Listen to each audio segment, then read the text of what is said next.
అందరూ కూడా నమస్కారాలు తెలియజేసుకుంటూ, ఏదైతే మనకి అంబేద్కర్ గారు ఓటు హక్కును కల్పించిండో దాన్ని అగ్రవర్ణ నాయకులు కొనుగోలు చేసి మనల్ని ఎప్పటికి కూడా పీడితులుగానే మిగిలిస్తున్నారు.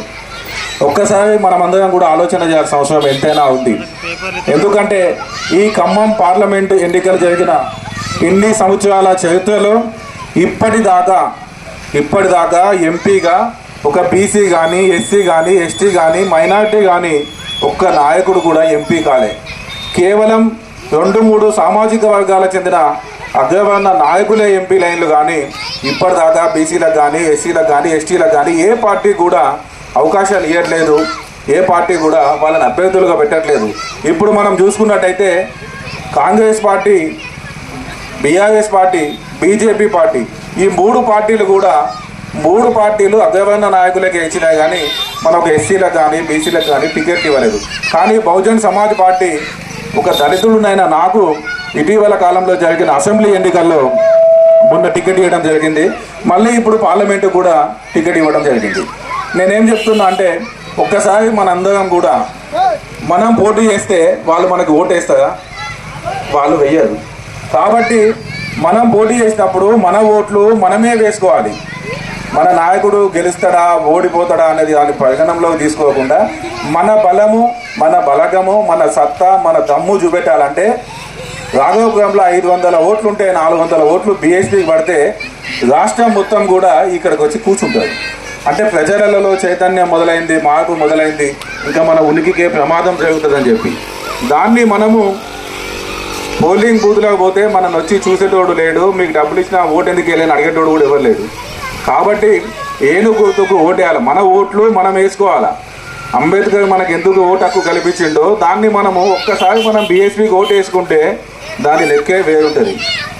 కాబట్టి ఒకసారి ఆలోచన చేయండి.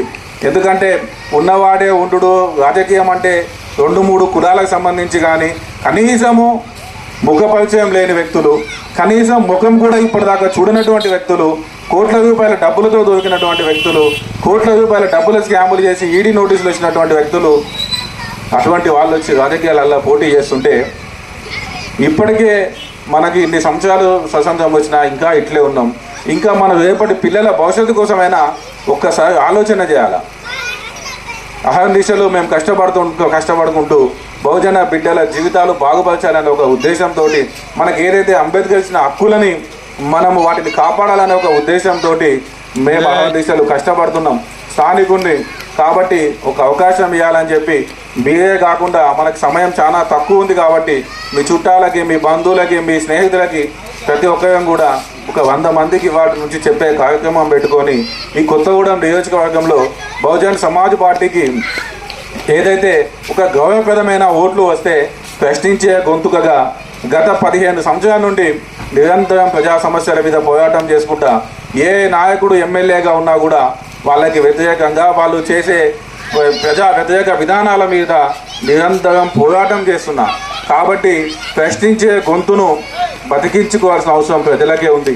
ఒక్కసారి ఆలోచన చేసి మన బహుజన బిడ్డ, మన దళిత బిడ్డ మనకి ఎవరికి ఇప్పటిదాకా అటువంటి అవకాశం రాలేదు. ఎంపీ అయ్యి ఢిల్లీ పోయే అవకాశం వచ్చింది.